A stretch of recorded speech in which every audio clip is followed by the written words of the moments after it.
So we're just about ready to start. The panel session / discussion that we have planned for this afternoon called Building the North American Ecosystem for Advanced Packaging, What Comes Next? So this is really going to be sort of a continuation of the discussion that started this morning after Frank's initial keynote.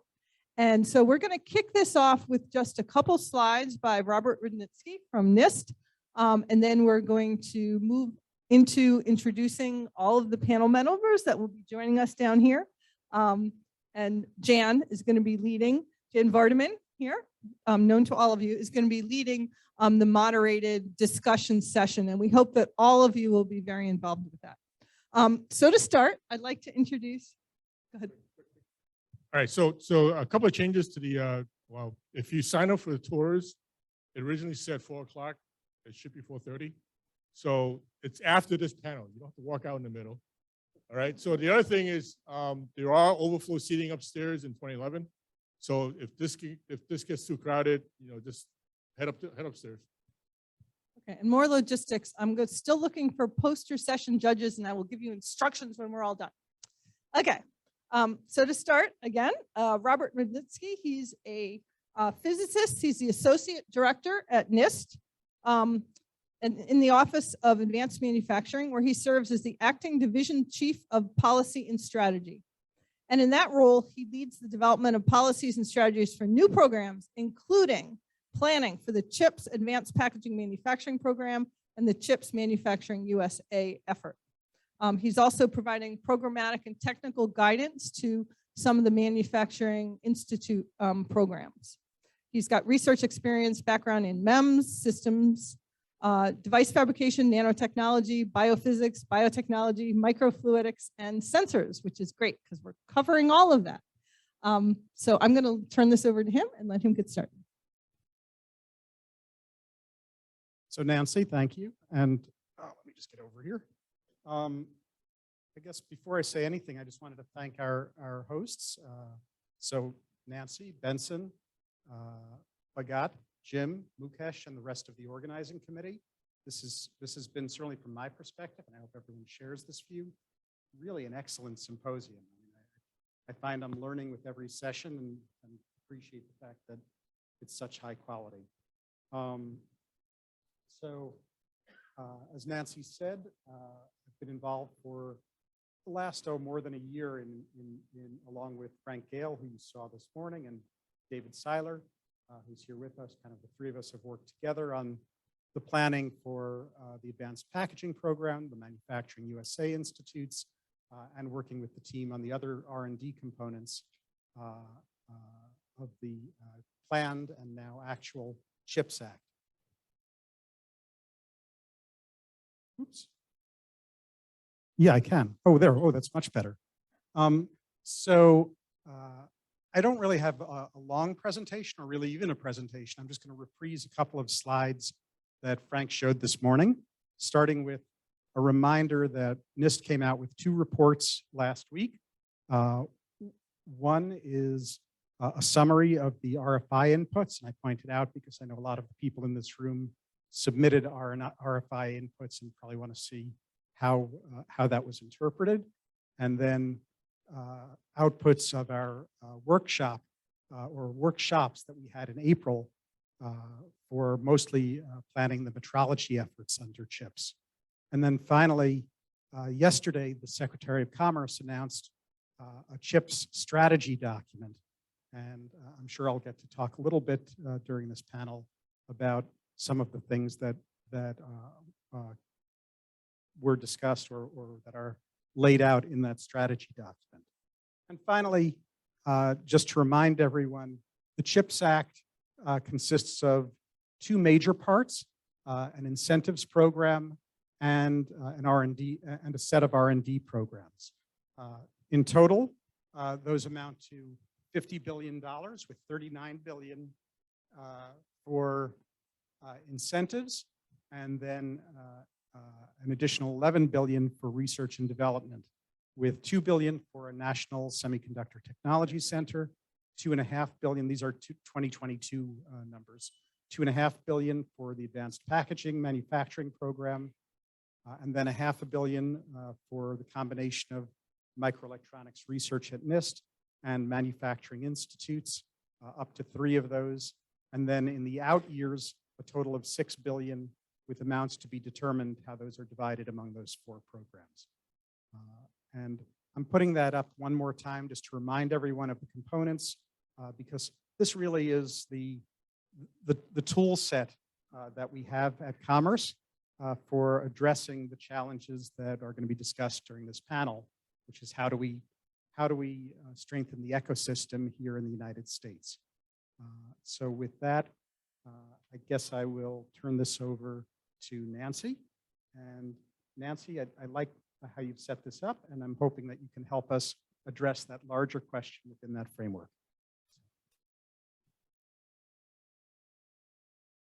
So I'm actually going to turn this over to Jan Vardaman, who's graciously agreed to be our moderator for this session. Well, before we get started, before we let Robert get away, I had a couple of questions. And I'm sure everybody has these same questions. So what are Commerce's goals for chips? What is your overriding goal?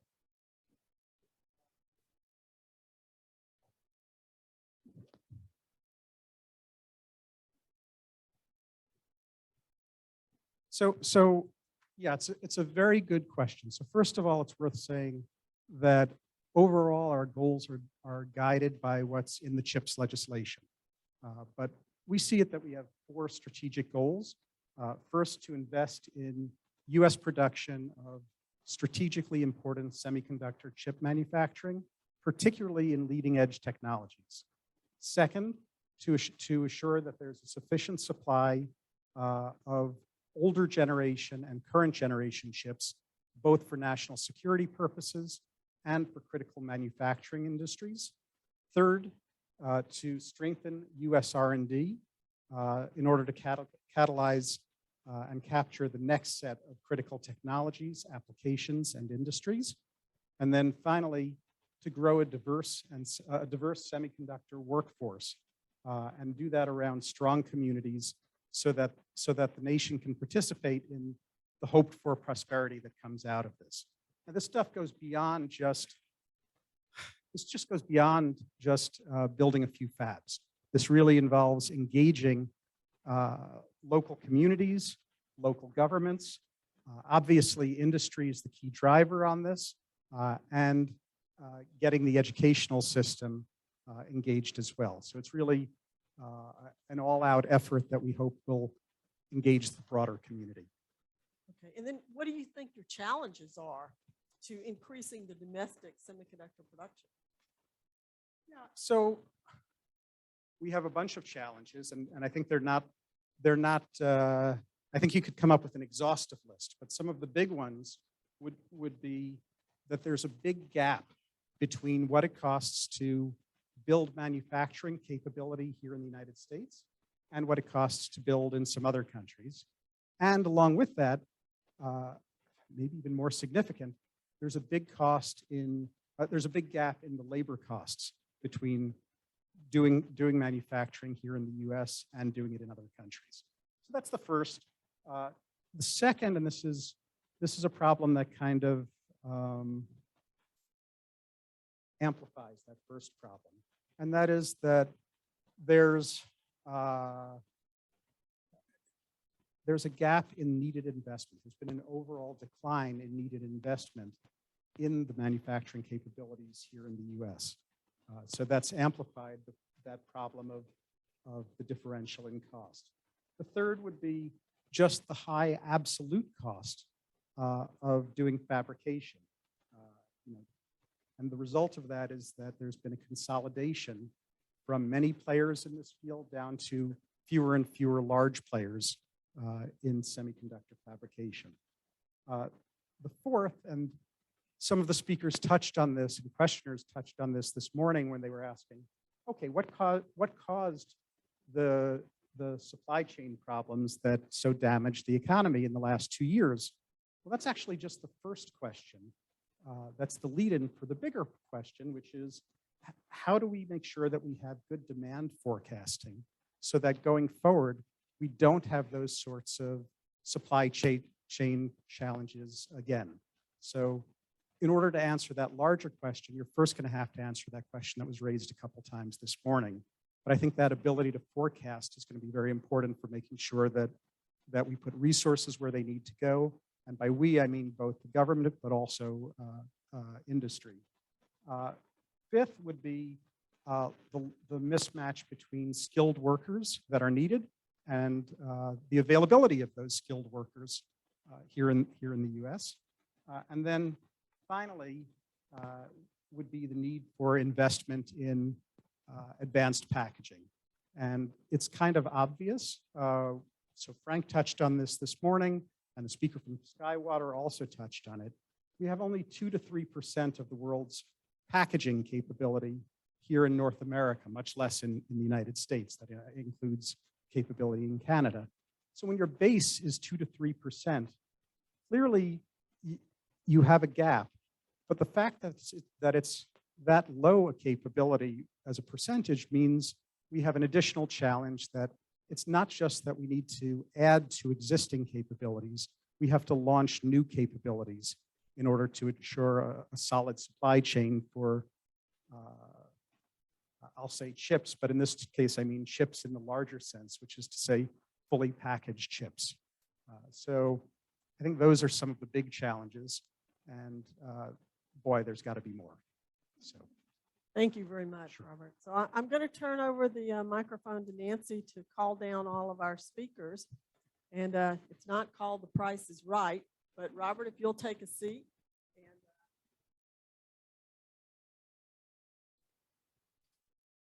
All right, so first of all, we'd like to call down Melissa Gruper-Schemansky from SEMI. I said group in. My fault. Told us that. Okay, Alan Huffman from Skywaters. Eric Forsythe, who's with the Army, DOD, Army Research Lab. How about that? Bill Chen with ASC, and Josh Dillon from Marvell.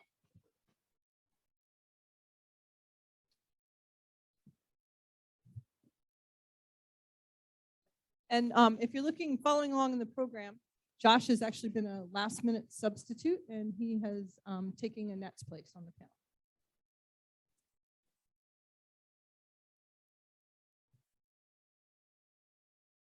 panel. Okay, so prepared a few questions in advance to start this off. And what I think we'll do is look at a couple of these questions. Now, we don't want to limit it to these questions. But we're going to start off with a couple of my favorites, my personal favorites. So what do we see are the gaps in the North American ecosystem? Before we figure out what we're going to fix, let's decide what the problem is. Is it really necessary to have production of substrates and package assembly in North America? Or can we just rely on our global supply chain to meet the commercial and defense needs? And are there any incentives for the existing worldwide suppliers like components and materials to set up factories in the US? Or is it necessary to have international partnerships to develop capability in North America? So maybe I'd like to start off this question with Robert. I'll give him his first shot at this, and I'll pass the mic.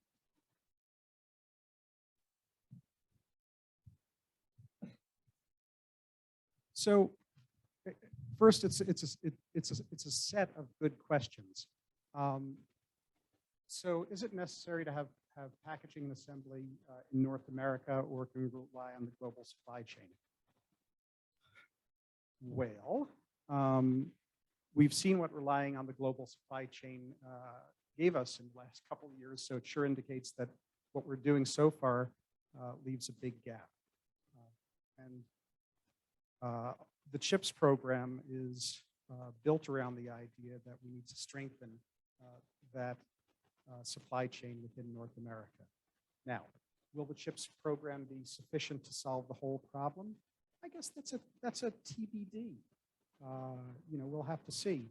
But certainly, we're hoping and we're expecting to be able to working with industry, and industry is going to have to truthfully provide most of the resources of it, the scale of what's needed for manufacturing semiconductors.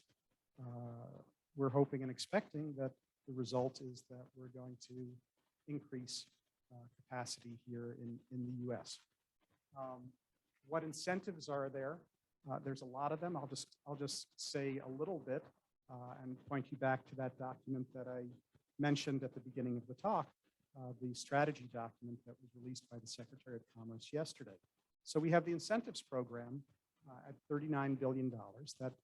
That program is designed to use a combination of grants, loans, loan guarantees, and other mechanisms to incentivize the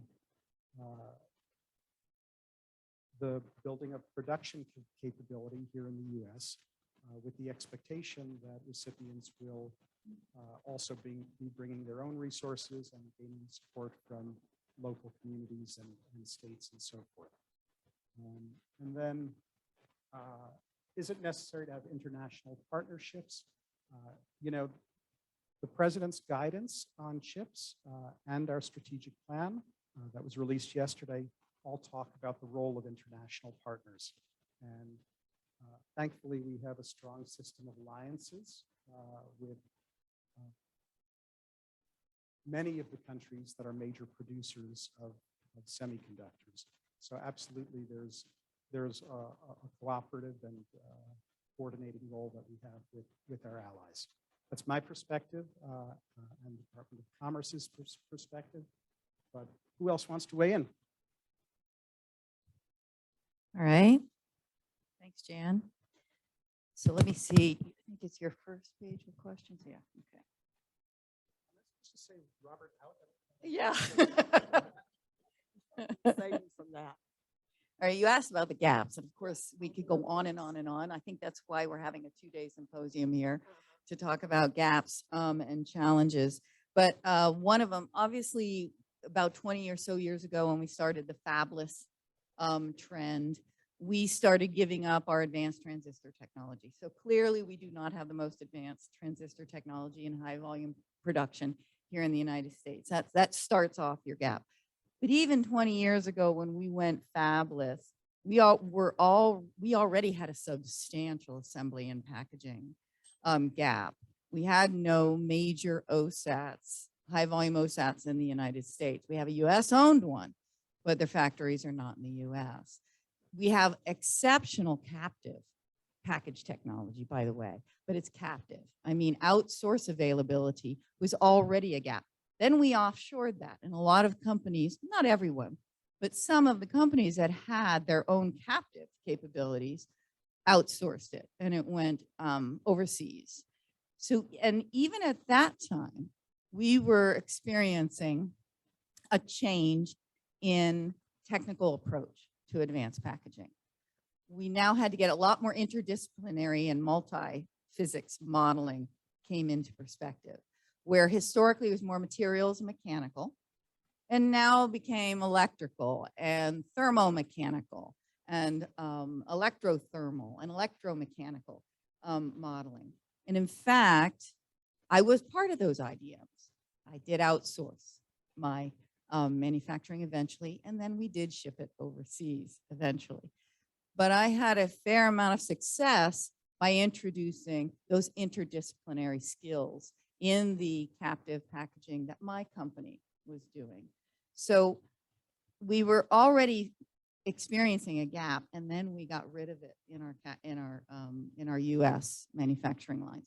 So workforce development in the packaging arena particularly has a lot of progress needed to be made. And curricula development is very critical to that. Do we need to have substrates? I say yes. Now, that doesn't mean we do anything the way it is state of the art today. Especially substrates. It's a very, very strong source, non-US supply. Let's think ahead of that. Let's leapfrog that. So I'd like to see next gen type of substrates that give us more design freedom and performance boost. Actually, every layer of the integrated system It's not an integrated circuit anymore. Let's talk about system level integration. Every layer of that should have, we should strive for it to have functionality and or performance improvement. So no less substrates as well. So I'd like to see additive technologies come in. I'd like to see anisotropic material properties incorporated in these substrates.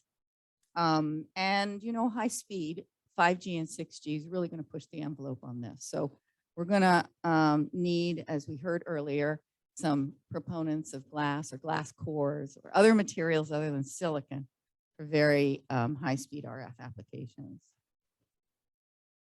What types of packages do you see as important? And you mentioned silicon interposers. That extends on the last thing I just said. Silicon is a really nice, handy substrate to be working on. Silicon on silicon gives us a very nice mechanically stable situation. It's round and shiny, and we know how to process that. We're going to have to get off of silicon as we go forward. They could still be round form factors if that is the most efficient batch process. But there are, you know, there is the advent of panel and whatnot going forward. But we are going to get into the need for different materials. We don't need the semiconducting substrate in many cases. In fact, it's a disadvantage in some cases. So silicon interposer is a very convenient, makes sense stopgap, in my opinion. And then we're going to go beyond that. Photonics, yes. Yes, yes. And I'd like to make a comment on the last thing that you have up here. Is it up there? Yeah. What happens after 5 years from now when there's no more government funds? That's a tough one because as many of you know, Manufacturing USA institutes were set up with the initial, and Eric can definitely correct me if I'm wrong here, with the initial goal to be self-sustaining economically. And I don't believe any of them have quite gotten to that point yet, and some of them are over 5 years old. So that's a trick. I mean, it's not called the Valley of Death for no reason. A lot of startup companies die in that valley. So we do have to come up with some way to sustain this. And I have a couple of humble opinions about that. Taking from the foundry model, anything we set up like an NSTC, prototype lines, those individual companies that use incentives, manufacturing incentives to expand their work, but are encouraged to be service providers for others, you know, outsource assembly or outsource fab. Taking from the foundry model, IP blocks, have IP. You got to have something that makes you different than the others, something of value. Another possibility is have a product. Even though a portion of your company is going to be incentivized to be a service provider, to provide prototype outsource, prototype capabilities, product can help sustain that financial objective. And then I do still think that even after 5 years, the government would be well advised to keep a play in these public-private partnerships per se, because we have seen with going fabless and offshoring that commercial industry is not going to necessarily hold the national objectives as their top priority. So we want that balance. We want to still represent the national objectives while fulfilling commercial objectives. In order to do that, you have to have the two parties who are representing those objectives. So I think even beyond 5 years, we should have some way of the government still participating to keep the national objectives up there. That. Okay. So Alan, you and I have talked about this a lot. The What do you see? substrates or everything else? Or everything else. Well, we've talked about bumping too. Yes, we have. So let me hear a couple of comments from you on what you think are some of the gaps here. Well, I'll go back to the substrate question first, because I know that that is a subject that's near and dear to your heart. That is right. And, you know, I'll say it this way. Skywater at this point doesn't intend on being part of a substrate manufacturing initiative. But we already know there's not enough substrates, and we already know that they're going to be around for a while. So the answer is, of my opinion, is can you continue to work with foreign suppliers? The answer is no, you can't. You'd like to, and that's going to require capacity improvement on their fronts first. Is it feasible to think that you could, if that capacity expansion happens and they're going to open it up to, let's say, smaller volume customers like government defense? You can do that, I think. You can screen those components with reasonable amounts of effort to know that you're getting what you expect to get and utilize them as integration platforms. But I do think that there's going to be a need to put some kind of capability here on shore that at least has to cover the national security aspects of advanced substrates. If you can expand off of that and make it an economically viable business, then more power to you.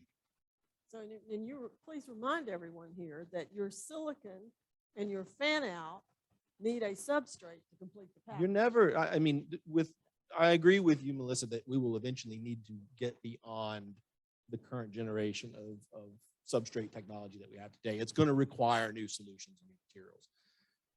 But for the foreseeable future, you're on a laminate. And I don't care how many layers of silicon you bond together, you will eventually get onto a laminate. You will eventually, as I said in my presentation today, you're eventually going to hit a bump interface somewhere. That's going to have to continue to be part of the equation.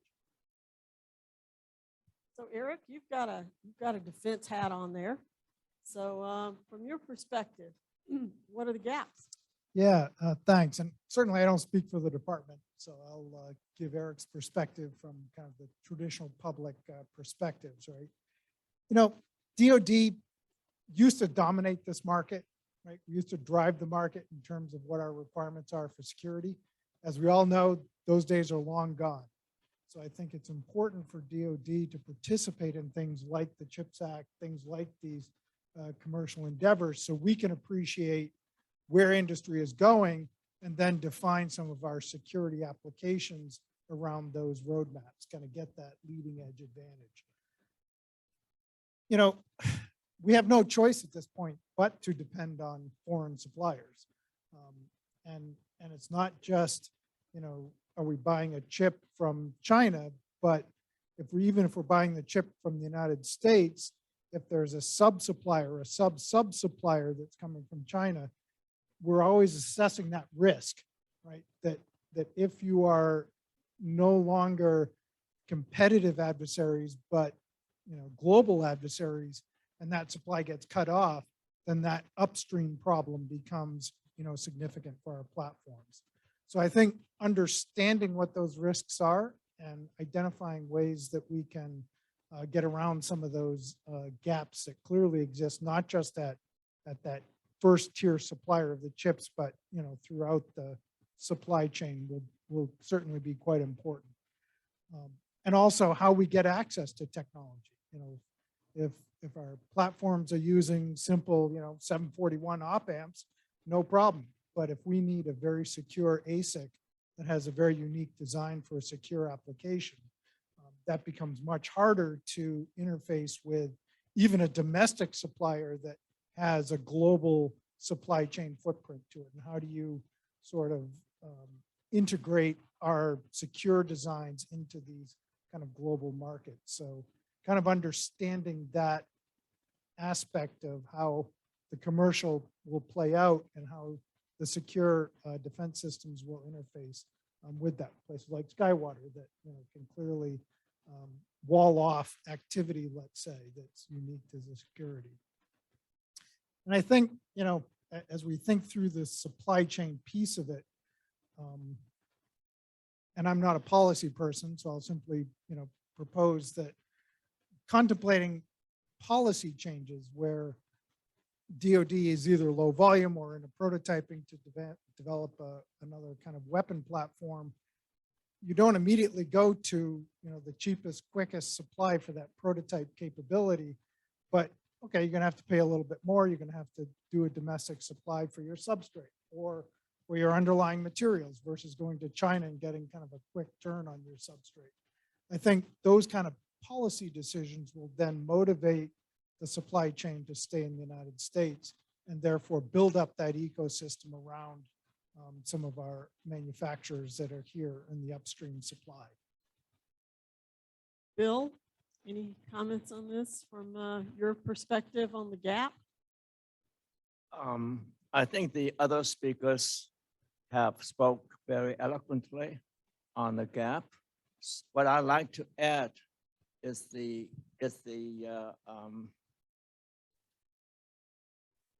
some of my own personal thoughts on this.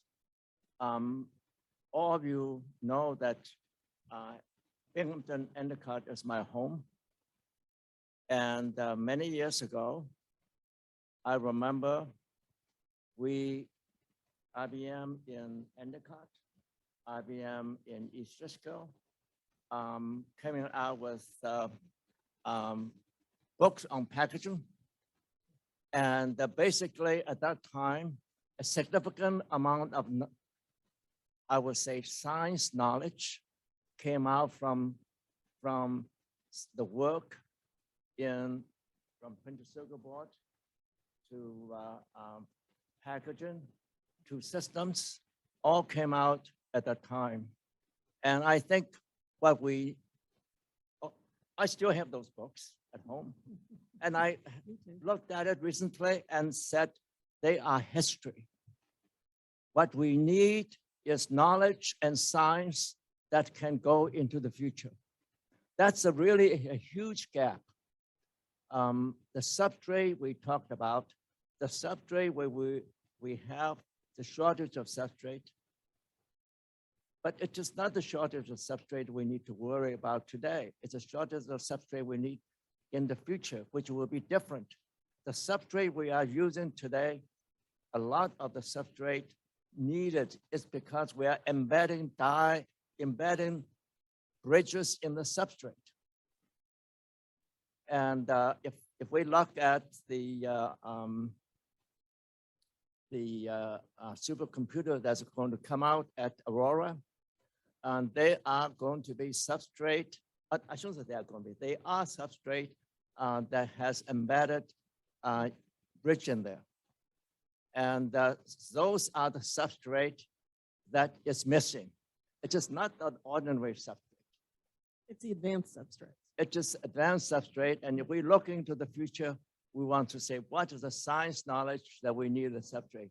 From everything I heard, we are not missing substrate, we are missing ABF. And so it's that particular kind of substrate, and the need of large format substrate is the problem that significant amount of people are worried about. Not the substrate that we needed for our coffee maker. Right. The advanced stuff. That's correct. So I think the science knowledge going to the future is so important. And we in our roadmap group, we have 23 technical working groups. We need the knowledge on all of those, because missing those things in the ecosystem will be the significant problems if we go into the future. Thank you. So Josh, you're the token user of these things at the end of the line here. So, And the stand-in. so could we get you to comment on some of the gaps that you see? I mean, it's my experience with Marvell. I believe that you currently have your assembly and all done overseas in Asia. So not entirely true. Oh, good. Yep. Correct. So yeah, we definitely have a portion of our assembly in North America onshore. You know, a very trusted and reliable supplier that we've partnered with for years and continue to do so. But just to contrast kind of Bill's statement, not only is it need to be forward looking, but it kind of goes to the last line there. How do we continue to pay for it? So there also needs to be a high volume manufacturing ecosystem that continues to fuel that forward-looking advanced development. So we have to consider both. It can't just be one or the other. And so that's where Marvell comes in, right? We're looking for that high volume production, commercialized products that continue to drive the ecosystem. So and that's where we see a gap, especially when it comes to advanced packages. So 2.5D, 3D, 300 millimeter wafer level processing that enables those packages. That's where we're kind of struggling to find a reliable high volume manufacturing solution. And so for the commitment to purchase, say, substrates, would Marvell purchase substrates if they were the right quality and quantity in North America, if they were here? Yeah, I mean, if they're here, we have a well-developed supplier development organization that vets those criteria, those suppliers sufficiently, and ensures that they are of sufficient quality and reliable supply. Certainly, we would welcome that opportunity. So is this group, I'd like to ask a couple of other questions to the group. Are you concerned about what kind of workforce are you thinking that we need? And I know, Bill, you've spent a lot of time thinking about this. I'd like to have each one of the panel members to kind of respond what you think are the workforce that we need to be putting together for the future. So maybe we can start with Josh and then pass the microphone down. Okay, sounds good. Thank you, Jen. So this is a great question. We're here at a beautiful facility, Binghamton University, that they're doing amazing research here, and I'm really been impressed with what I've seen, and I think that's a critical element of it. Sort of university engagement, research programs, grants, other internships, other types of workforce supply. That being said, I also want to emphasize again, you're probably going to hear me say this, high volume manufacturing, production, but the skills that, in my experience, drive the production and differentiate world-class production are the hands-on skills, the workforce sort of in the workplace development, technical skills that don't necessarily come out of the university.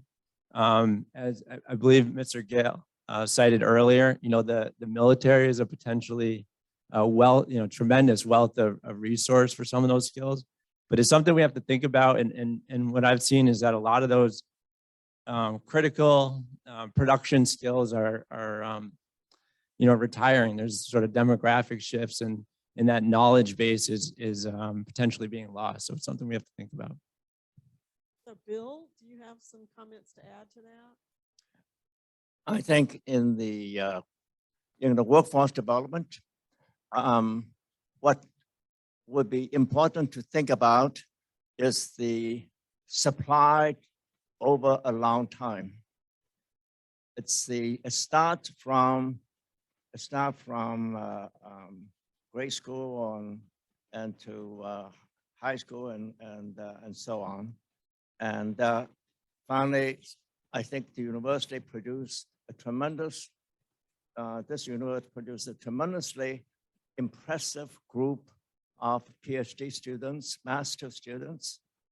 Now, what we want to make sure is that you have continuous supply of students into those professions.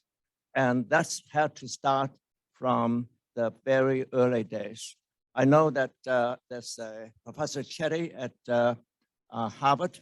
He talked about he did a significant amount of research talking about how the supply and the prosperity of the profession, and how do we get them into the workforce. And I think to have long-term thinking about the supply of our profession, the broad profession of the whole system, the ecosystem, would be very, very important. And Eric, do you have any particular concerns of, I think, certainly the DoD is always looking for talent at that engineering and PhD level to take advantage of some of the innovation that's happening in the manufacturing. I would encourage all the industries, all these public-private partnerships, particularly the ones under Manufacturing USA, have robust workforce development programs that start at the middle school and work through, advanced degrees. And so there's plenty of opportunity to find different ways of engaging kind of that group of kids early on in your particular industry segment. So reach out to those public-private partnerships, Manufacturing USA's. And I can also assure you at the top levels of the government, there's coordination and communication about how each of these programs are interfacing. So we do work pretty hard to, particularly in the workforce development, to make good coordination. My only kind of parting observation, so I'm a display person by training. I had an opportunity to go to an LG fab in Paju, South Korea, right across the DMZ. Very unique experience. The fabs are cities, and the fabs have, schools and soccer fields and whatever, restaurants. So it's a kind of a different experience, and I'm often taken back by that experience, how the United States does it differently, where there I could imagine you come right out of high school, not even a degree, and off you go to Paju, South Korea, and you go work in the fab and you learn how to be a technician and kind of work up the chain from there. So anyway, an interesting observation, never can be applied to the United States, I don't think. and housing, they have. And housing, yeah, affordable dorms housing, and affordable buses, and Yeah. it was very eye-opening. Kind of like the old mill towns in the South that we used to have. So any comments on the, for your workforce or? any of these So topics? I have two comments on this. Number one, it kind of builds off something that Bill said. You need to be addressing the workforce question larger than just people who are going to be dedicated to semiconductor university programs. Okay, so I came from a physics background and had absolutely no intention at all of going into the semiconductor industry. And I think that that's probably not very different from a lot of people who are my age, and I'm 51, who got into the semiconductor industry, in particular packaging.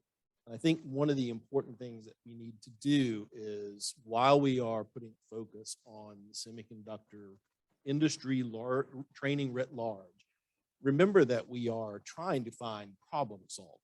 We are looking for people who know how to solve problems. And those people are going to come from different disciplines. They're going to bring different skill sets. And I was lucky to work for a long time for an organization that had physics people and chemistry people and material science people and electrical engineering people. And they were all packaging people, on the back end and bumping. So I thought that was a very unique way of looking at our workforce, right? It doesn't just come down to semiconductor training. It comes down to taking this national initiative that we want to have in semiconductor manufacturing and finding a way to make that look really plausible as a career. Second thought that I had on this: how many of you are soccer fans in the room? Raise your hand if you're a soccer fan. Okay, I use this analogy a lot because I think that this is the sort of thing that has a nice analog to national teams in soccer. You change the head of your national team, and because your country is not having success as a world soccer power, you don't get to figure out whether or not that worked in a year or two. It takes 5, 10 years because that person now proliferates a new system through the ranks.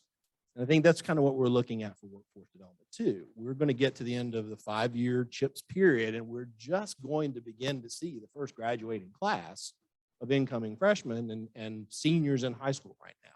Is that enough time for us to have solved the workforce process that, Bill rightly noted needs to start in high school? I think that's a big question. And it's going to go beyond just university engagement. It's going to need to go further into grade schools, a lot of public awareness of this as a viable career, that engineers are needed, that engineering is profitable as a career. So yeah, a couple thoughts. So for those who don't know SEMI, we're a trade organization for the microelectronics industry. We have over 2,500 companies that are members.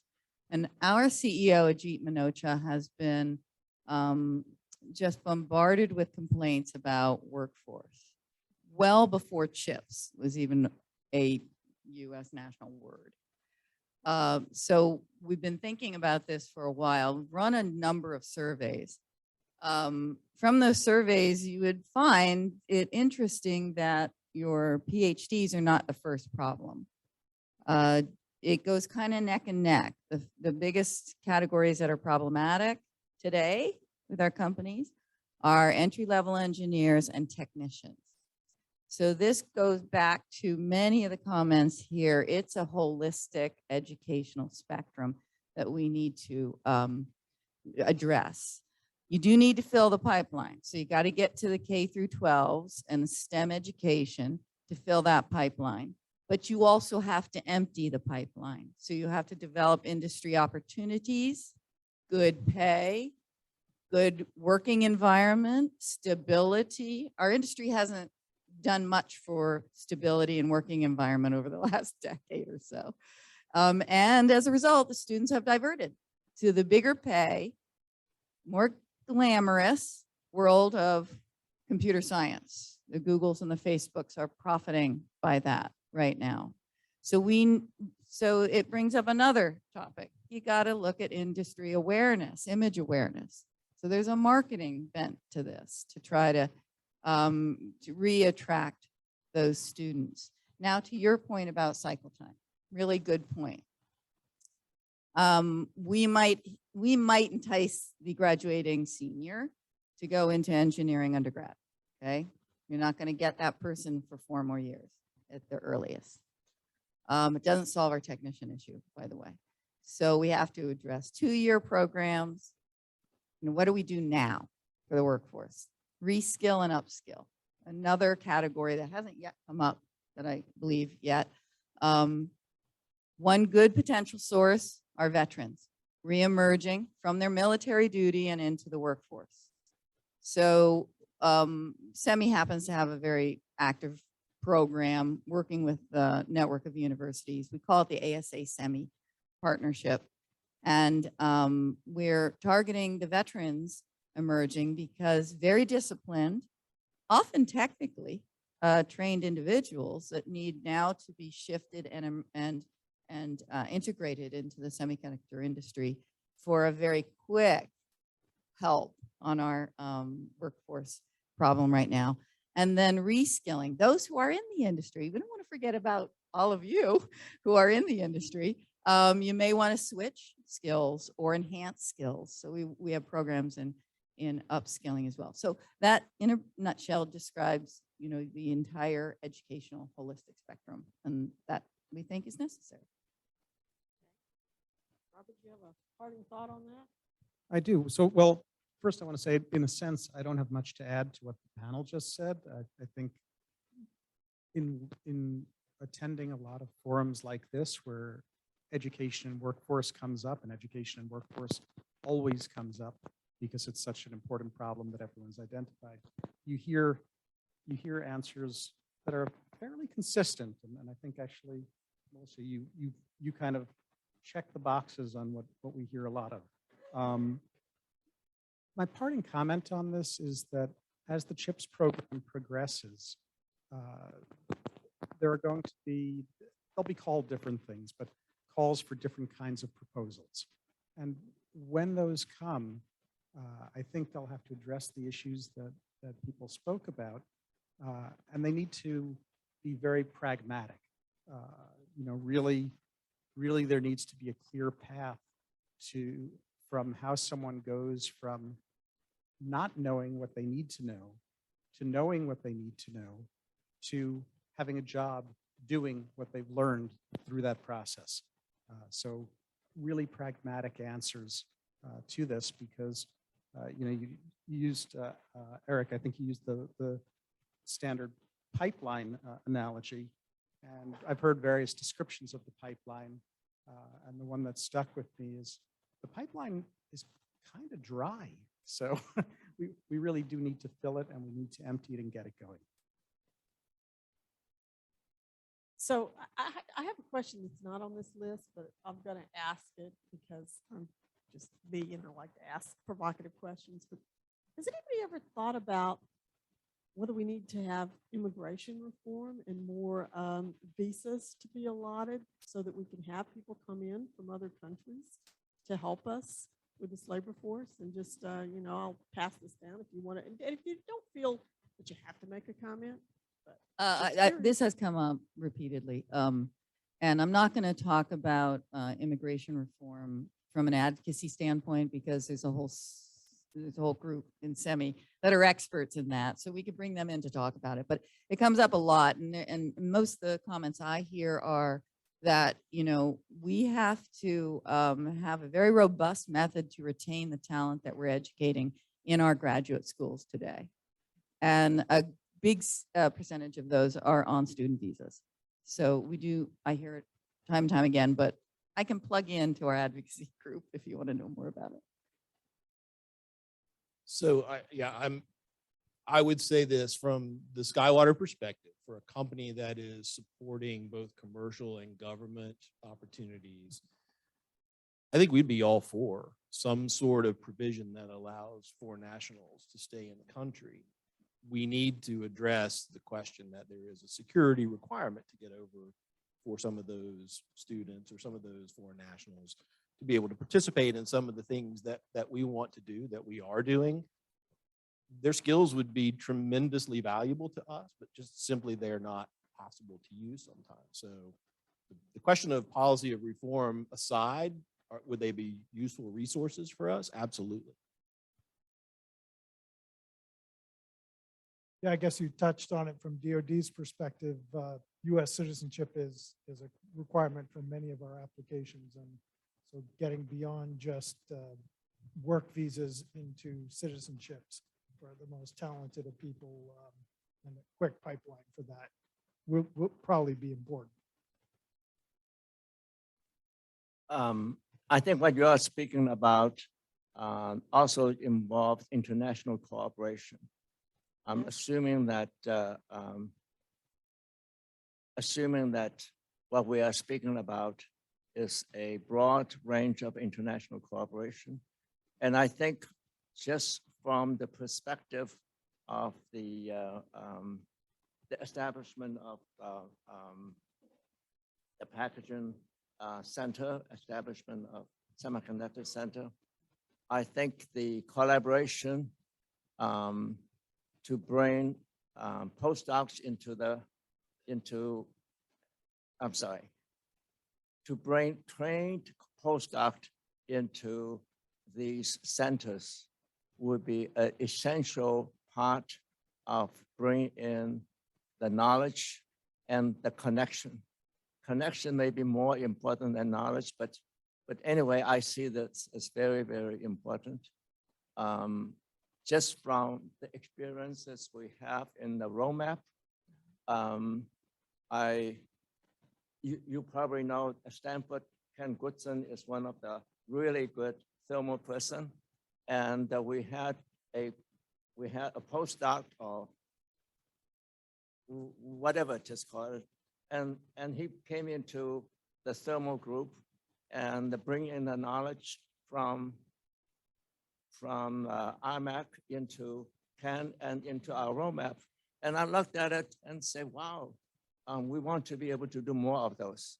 So these are really a way for us to fast pace the way to move these centers forward fast is places like IZM from Huffman, places like IMAC, places like our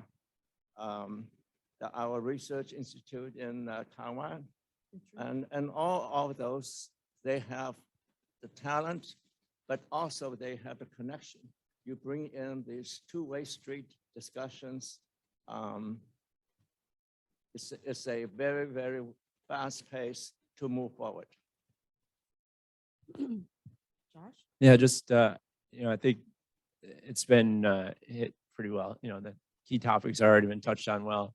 You know, if we are doing a university engagement and making an investment there as part of this CHIPS Act, you know, it'd be crazy to lose some of that investment by not enabling those researchers, those folks studying in those programs to stay here and retain that knowledge. And then the only thing I guess I would add is that you know, we thrive when we enable, you know, diverse thoughts. To innovation thrives in that environment. So not, you know, allowing a path for our companies to benefit from folks from, you know, from different backgrounds that have been educated through our, you know, university system is it needs to be enabled and have a clear path to do so. Thanks. Well, I'm going to switch gears just a little bit. I want to talk about chiplets because we've had a couple of talks on that today. And I think we've just about beat the workforce idea to death here. So do you guys see that the wides and gals see that the wide availability of chiplets is really an important enabler of the DoD, the government, and commercial entities to create customized solutions at lower cost? So yeah, maybe I'll kick that off. So absolutely, right. We've just spent all day now talking about the benefits. You know, we've had a number of good speakers that clearly show the yield and cost benefits of integrating chiplets into the solution, as well as potentially capability enhancements and you know, building up that ecosystem, enabling the standards for chiplets for die-to-die communication, and as well as the capability to actually integrate those onto a package. So a non-captive, you know, true OSAT that can actually pull together, you know, flexible silicon sourcing, and as well as 300 millimeter, maybe 200 millimeter wafers, and integrate those into a package. Yes, the commercial space benefits, as well as the Department of Defense. I think it's essential. Bill?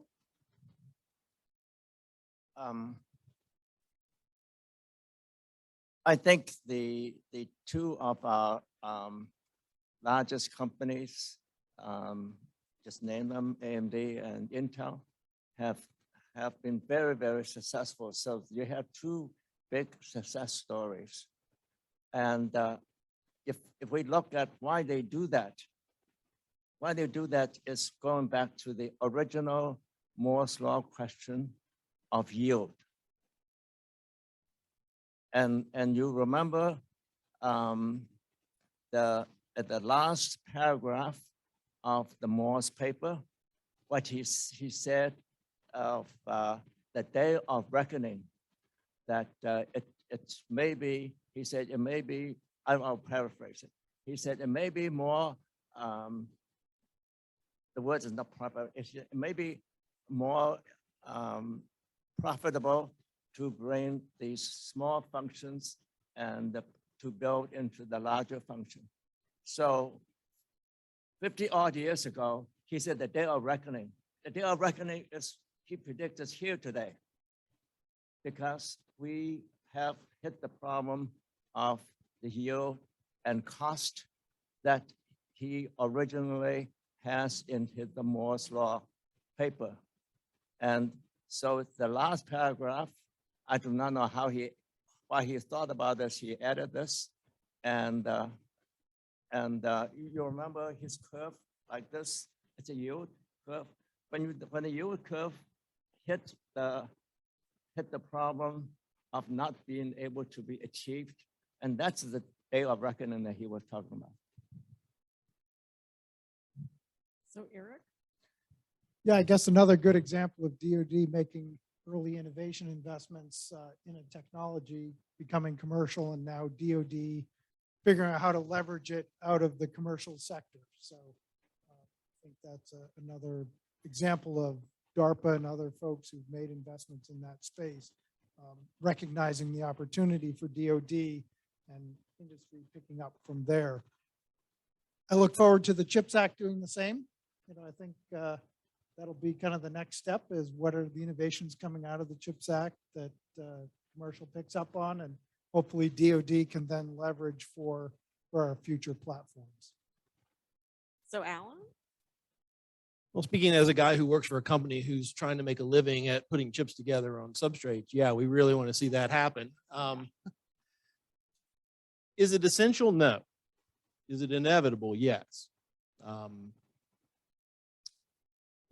There's already a lot of work that's happening in this space. The continuing development of interconnection communication standards is sort of the first step. There is a question, what I think is a very basic question coming from a guy who is not a system designer, and that is, how many chiplets do we need to start off at day one, right? What functional blocks are we going to need to have available to the people in this room who make systems that are very diverse and not performing the same functions, but can utilize 70% of the same functional blocks and then drop in some other, maybe custom device that really puts your special sauce onto it? I don't know the answer to that question, right? I'm a guy who's putting silicon together, but there's a system question here that, to me, I've never heard an answer for, and I'd love, and maybe it exists and I'm just naive and haven't heard it, but I would love to get some perspective about what do we need to have? What's the opening kit for a chiplet-based ecosystem for integration? Well, does it matter whether it's more expensive to do it as a chiplet solution or not? Because if you read some of the early AMD papers, some of the things that they talk about is, yes, you get a cost savings at the silicon level, but the package is going to cost you more. Does that matter? Melissa? No. No. No, before I comment on that, inevitable, yes. And I say essential, yes. For competitive,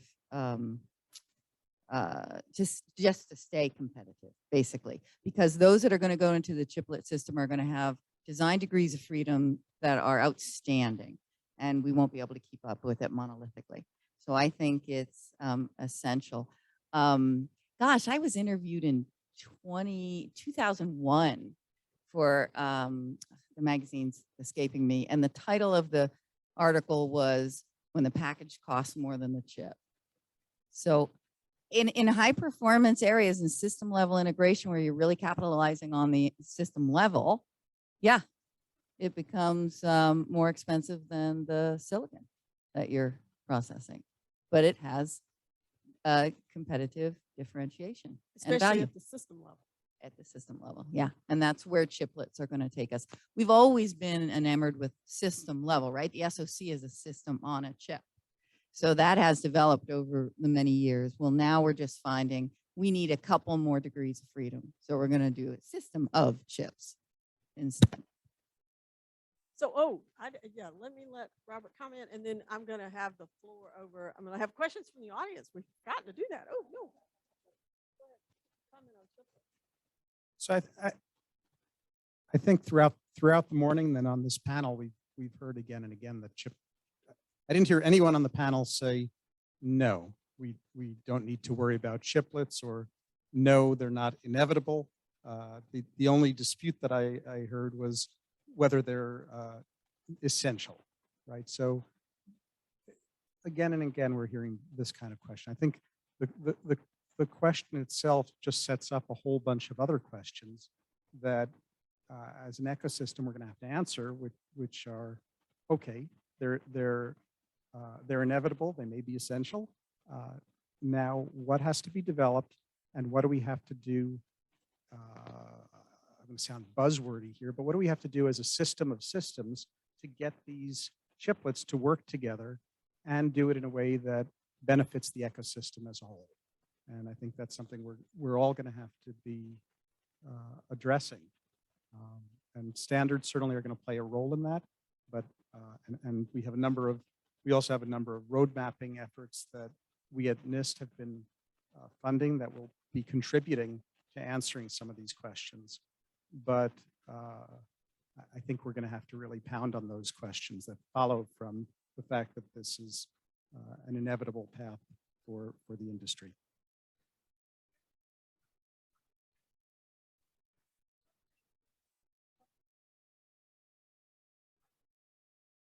Yeah, I don't have a question so much as a suggestion. I have a way you can kill two birds in one stone. I like Workforce birds. development depends on bird. And chiplet design. And I've talked to various government entities about this. Have a program where you do 1,000 chiplets. Start by replicating the 7400 series library. Yes, it's trivial, but you can do that starting in the high school. You can certainly have college students do it. It'd be $20 million in 4 years. You can have startups do CERTIs. You can have small companies, grad students, do more sophisticated parts. And I guarantee you the standard will be wrong, whatever it is. But if you start with the simple parts, you can make simple tiles that you can now do workforce development and education. You get that base set of tiles to work with. It's at a very cost-effective level. So you're doing both at the same time, and you need to get started. I sit on more panels where we argue about what the right interface is. Whatever it is, it's wrong.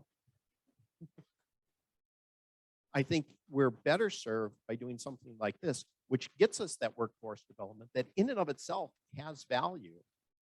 And if we have that 1,000 chiplets, and I think the notional right number is probably 50 to 100. Those are the real ones you need, the memories, the SERDES, the programmable logic, the processors. I've had those exercises. We've made lists 50 to 100. But I think if we generate it and we do it cost effectively and we get this added benefit, it kills two birds with one stone. I'd like to add to that. I actually very much support the notion that you just opened up two ideas. First of all, don't start with a standard. There's a lot of playing around and engineering work that goes on before a standard is born.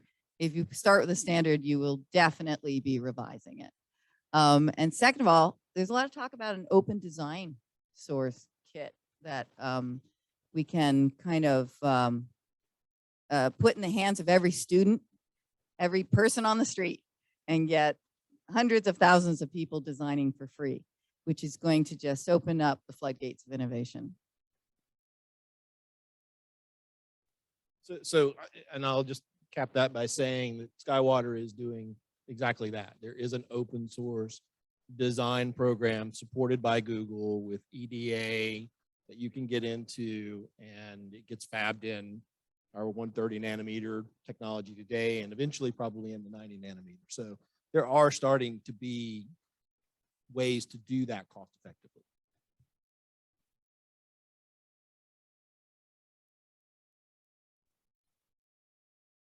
I do have one reflection.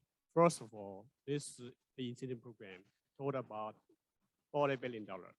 If you look at recent news about the front-end fab set up in the US, it's pretty much just one company's investment in the next couple of years. Does this number really truly change the tide? Will that be oversupply in the industry down the road, 5 years later, 10 years later? The Moore's law is exponential. Given limited resources, this cannot sustain forever. And you are from physics. I'm also from physics, right? Let's face it. What impact to the industry down the road? Will overbuild out the fab? Will that be oversupply?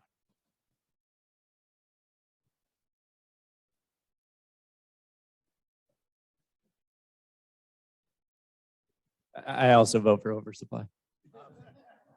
Can you rephrase this question so that I could? You want to rephrase this question, or someone can rephrase this question? Yeah, I think the concern is that with all the focus and incentives for building up fab capacity, what's the implications of the inevitable downturn? We're in a cyclical nature, or cyclical industry. We see it. We've been through numerous downturns. So what's the impact of that investment? Down the road, is the lost investment? Is there some upside to that? Bringing on all that additional silicon capacity. Well, I think it's a reality. It's real reality in the sense that in a sense that you have $10 billion invested, and first of all, what price are you going to sell? And so you have to recruit that. And the important part of that is the timing. And second thing is that you need to work way, way ahead to secure your customers. Work way, way ahead to secure your customers so that you could do that. Otherwise, I think that's a serious problem.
I can't profess to have that list that you're asking for, but am I interpreting you correctly when I say we need to look at what technology leadership means from an application standpoint?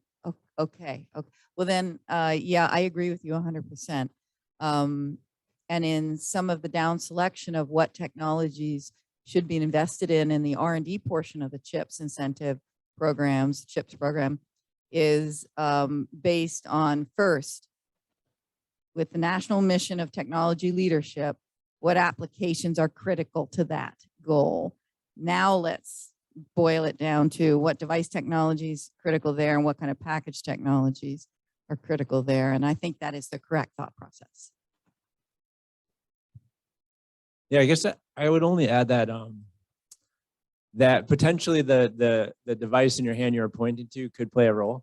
That you know, technology leadership is certainly paramount, but that the ecosystem needs to also be supported by some type of maybe legacy or other technology that there's the right mix for commercialization that supports the whole ecosystem. So I agree there's mission critical but that I think we need to think about the whole system and making it sustainable beyond the initial investment.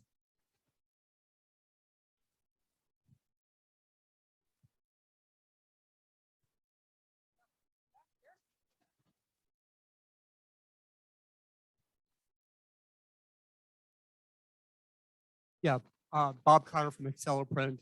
So following up on Matt's question, I've been attending all these conferences and webinars for the last few years, and it's like more of the same. I mean, a lot of great work on attacking the yield wall from disaggregation into chiplets. A lot of great work on attacking, the memory wall. But the remaining walls are communications and power. So how do you get the power in and out of these chiplet-based SIPs? How do you get the data in and out? I see very little about optical interconnect integration in the SIP in that stack. See very little about RF.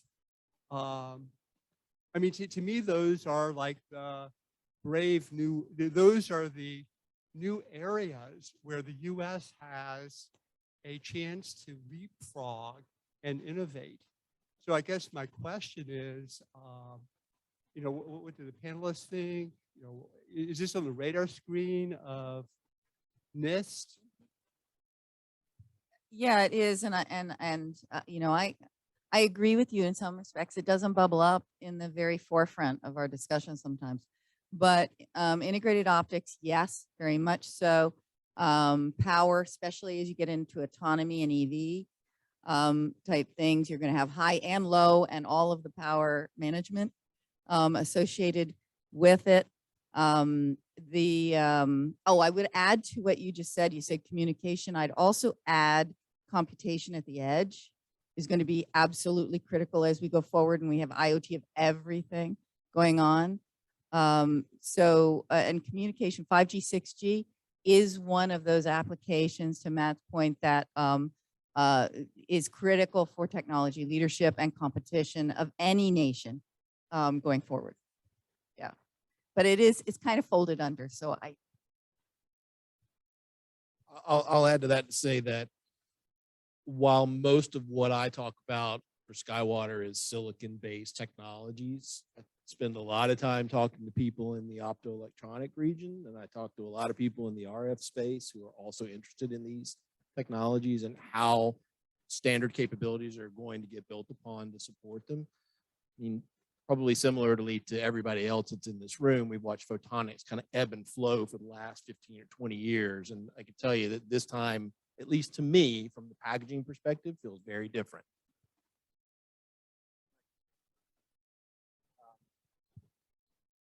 Bob, you are in the Power Technical Working Group, and I think there's two aspects that we need to think about.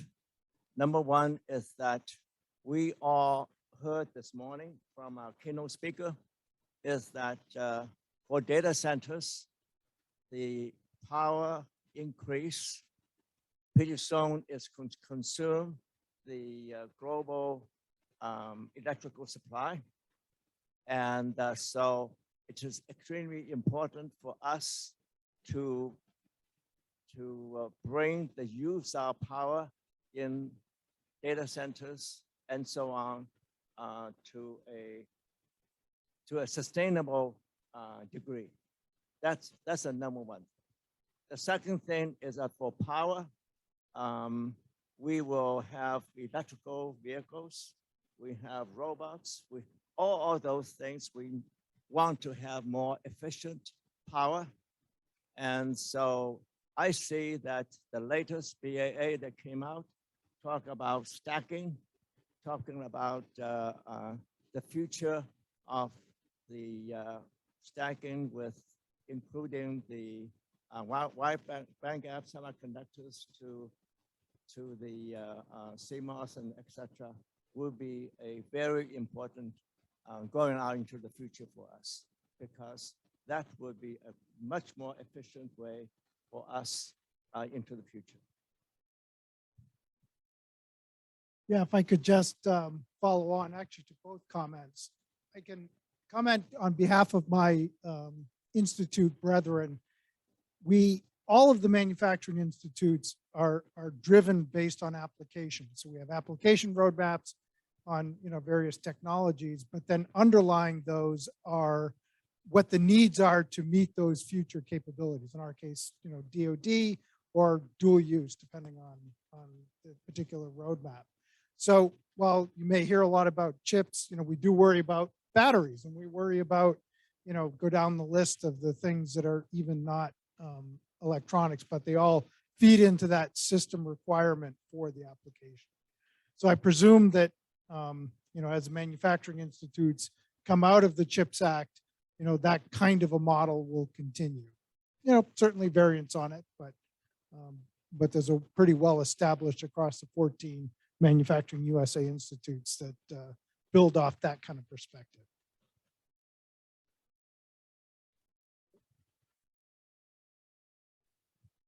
I'll just add to Eric's comment that and this relates to both, right?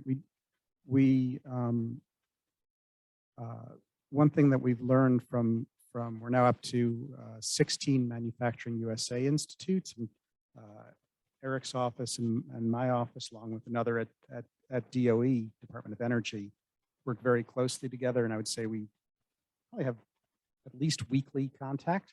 A lesson that we've learned from this is the importance of aligning the research that's done with the end applications for where that research goes. It's kind of a model for success that we've seen in the Manufacturing USA institutes. And yeah, you know, among those institutes, there is AIM Photonics, which obviously works on photonics. So I'll stop there.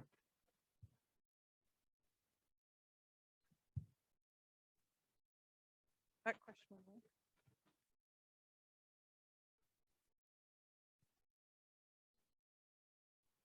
there. Okay, I have a comment and a question.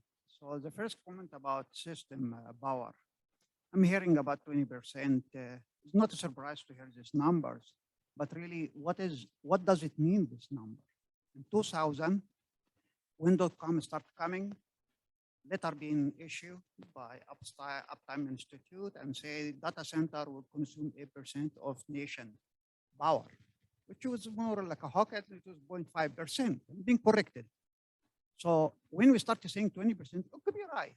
But really, what does it mean, 20%? I'm doing smart home energy, so I'm saving energy. I take energy in data center, but I'm saving energy in other area. I'm trying to do data center more power, and I merge telecom with the data center power budget. So we need to understand system level in order to comment about that.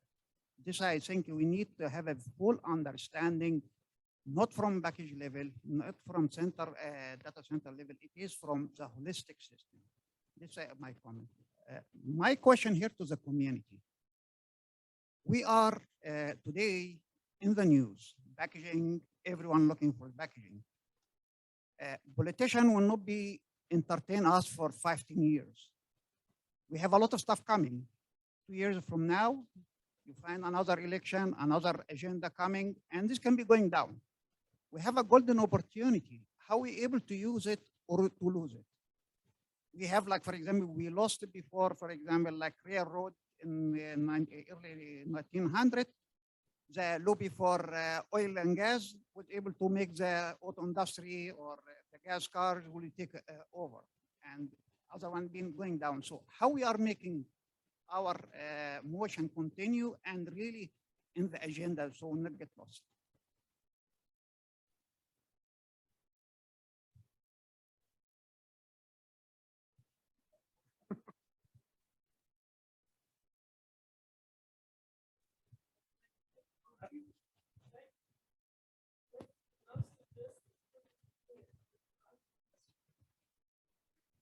Yeah, I'll be either brave or foolish on this, and say we do have a narrow window. At least I'm very focused on the CHIPS aspect of this, right? So we have a narrow window. There's a 5-year window for the CHIPS Act, and I think in that time we can look to increase domestic capacity. I think we can look to, you know, probably on the timelines that the other panelists spoke about, start filling that pipeline of skilled workers and strengthen the supply lines. I think those are things that we can achieve in this narrow window. And then I don't think anyone here knows the results of future elections. We do know that this law did have bipartisan support. So it may not be subject to which way elections go, but that we'll just have to see whether Congress decides to do CHIPS version 2.0. But if they do, it'll depend on all of us succeeding with CHIPS version 1.0. One other addition to what you just said. Manufacturing USA initiative has gone through 3 administrations thus far. So there are things that do, and they were Democratic, Republican, then Democratic. So there are things that do stand the test of time. I think in the case of semiconductors, it doesn't hurt that this whole CHIPS Act bubbled up, and now, you know, a 3-year-old all the way to your 95-year-old grandmother knows what a chip is. And they also know how critical it is in their life because they couldn't buy their car this year or something of that nature. So that helps. It raised awareness. So now in the court of public opinion, we might be able to sustain this. Hi. So when IBM divested our ASICs business, we kept our high performance computing manufacturing facility, but they continued making the ASICs for the other company. Then they had to go out and start selling their services to everyone. And they kept losing again and again and again because it was cheaper to make off overseas. Right now, we have excess capacity at that facility, and no one is going to them. So short of tariffs, is this a item that's saying that it has to be new tooling to reduce the cost and or new ways of doing it?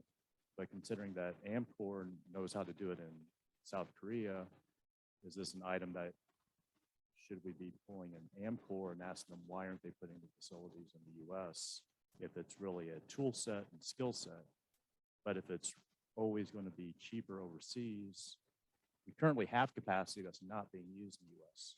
So putting more capacity that's going to be more costly, how is that going to help convincing the companies to go to the US or Canadian side and versus going overseas? May I ask you a point of clarity? Were you talking about front end or back end or both? Packaging, okay, because you said ASICs. Okay.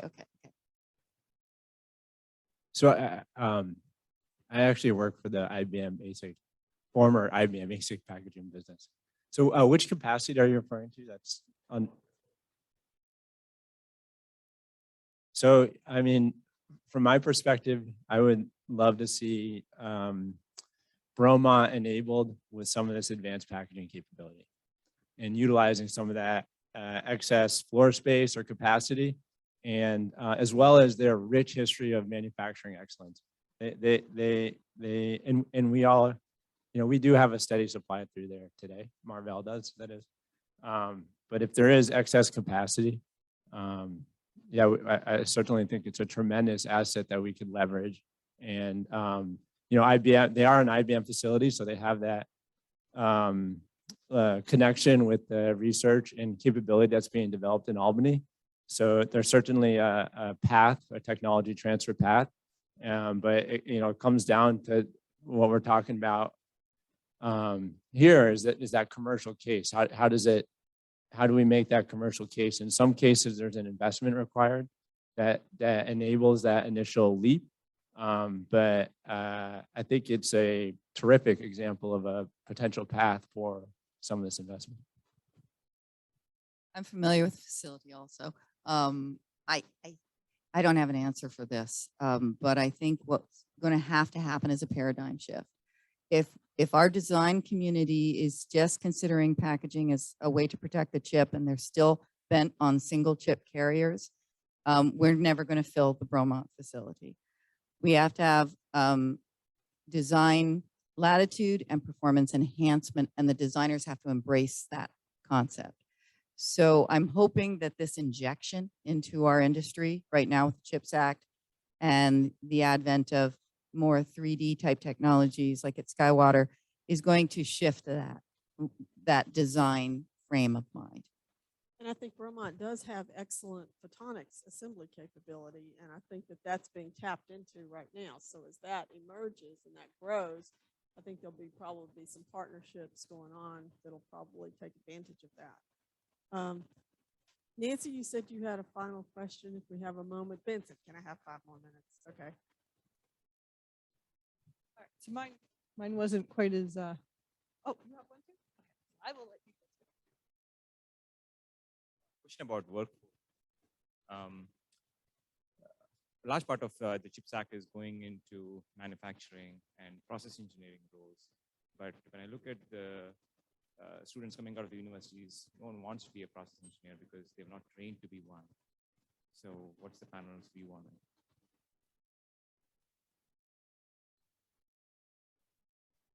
We talked a lot about that. And it's not a short-term solution unless you can reskill existing people that are emerging and coming into the workforce. That's why veterans are a nice target area. But it's that holistic approach. It's not a short answer. And you can't just train them to be a process engineer and then not give them outstanding opportunities and pay. So the whole pipeline has to be fostered. Yeah, success will be driven by partnerships. And I would encourage, again, to look at some of the public-private partnerships because they're all focused on technician level, process level, entry level education.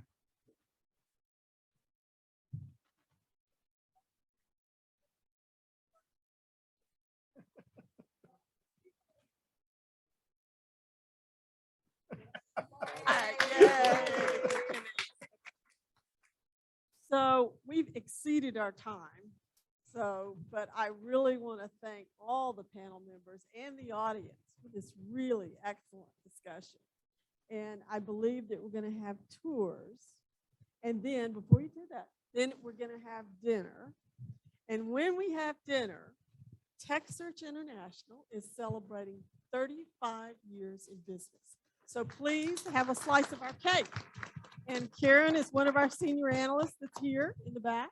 And so we don't have all of our other analysts here, but we do have at least a couple of us. And so thank you very much. I'll turn this over to Benson. All right.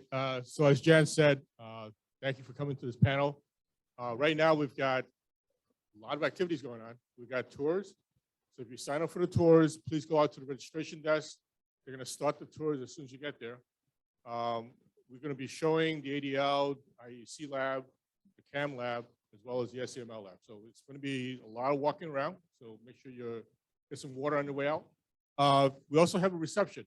So we have a reception as well as the poster session. Yes, so the poster session, we have 41 posters from very talented students. This is your opportunity to talk to them about joining your company in the near future or the future in the to come. And in addition to that, thanks to our sponsor, ASC, there's actually cash prizes for the students. And so we need volunteer judges to help us do that awarding. So I will be standing near the posters with little handouts assigning people 6 posters. So if you feel like scoring, please come and see me. Can I make one more, before everyone leaves, I just want to make one more comment or announcement, which is as part of our effort to kind of strengthen our own capability at NIST, in the next, I would say, few weeks, we'll probably be putting a posting up asking for expressions of interest in working at NIST on the development of some of these programs. So please look for that. Probably on the Office of Advanced Manufacturing webpage or at chips.gov. We're not quite sure where we're going to put it, but please do look for that. So if you know, and by the way, we're only looking for absolutely brilliant, first-rate people. So thank you.